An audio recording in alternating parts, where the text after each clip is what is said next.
সবাইকে নিজের বিবেকের কাছে দায়ী রাখি যে আমরা 5 তারিখের যে রক্তক্ষয়, যে আন্দোলনের অর্জনের বিনিময়ে আমরা যেটা অর্জন করেছি রক্তের বিনিময়ে, সেটার জন্য বৃথা না যায় কারো ষড়যন্ত্রের কারণে। অনেকগুলো সংখ্যা নিয়ে মঞ্চ উঠেছে, কিন্তু অনেকগুলো সংখ্যা। একটা প্রথম সংখ্যা হলো সময়ের খুব স্বল্পতা।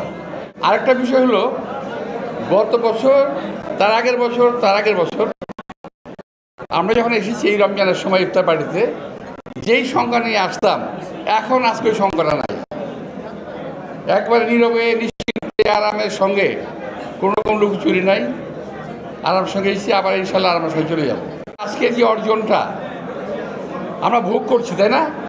এইখানে আমার যে মঞ্চে আমি এই যে টেবিলে আমি বসছি, এখানে আমরা 1 2 3 4 5 6 7 8টা দল আমরা এখানে আছি এই মুহূর্তে।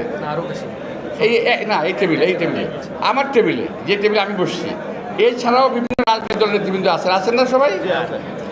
সবাই এনজয় করতেছি আমরা একসঙ্গে। তো আমরা যদি বাকি সময়টা বাংলাদেশকে বিল্ড আপ করার জন্য, গড়ে তোলার জন্য এরকমই থাকতে পারি, অসুবিধাটা কোথায়? বিভিন্ন দল একে অপরের দিকে কথা বলছে, তারা ঝুঁকছে, এই জিনিসটা ঠিক না। তাহলে 5 তারিখের যে আমাদের আন্দোলন, আমাদের বিজয়, এটা নিশ্চিত হয়ে যাবে। আজকে ইফতার বাড়িতে আমরা যে আমরা আগামী সকল কার্যক্রমে, নির্বাচন থেকে শুরু করে সরকার গঠন পর্যন্ত সব একসঙ্গে করতে চাই। আমরা দেশটাকে সুন্দর করতে হবে।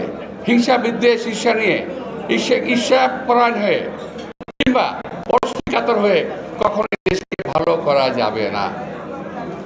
তাই প্রিয় ভাইরা, আমি বলবো যে এই যে আজকে একটা ছোট্ট হোটেলে আমরা আসছি, বহুবার আসছি, আগে বলেছি অনেক সংখ্যা নিয়ে আসছি, আজকে আসছি আনন্দ নিয়ে। তো এই আনন্দটা নিয়ে ঘর ফিরতে চাই।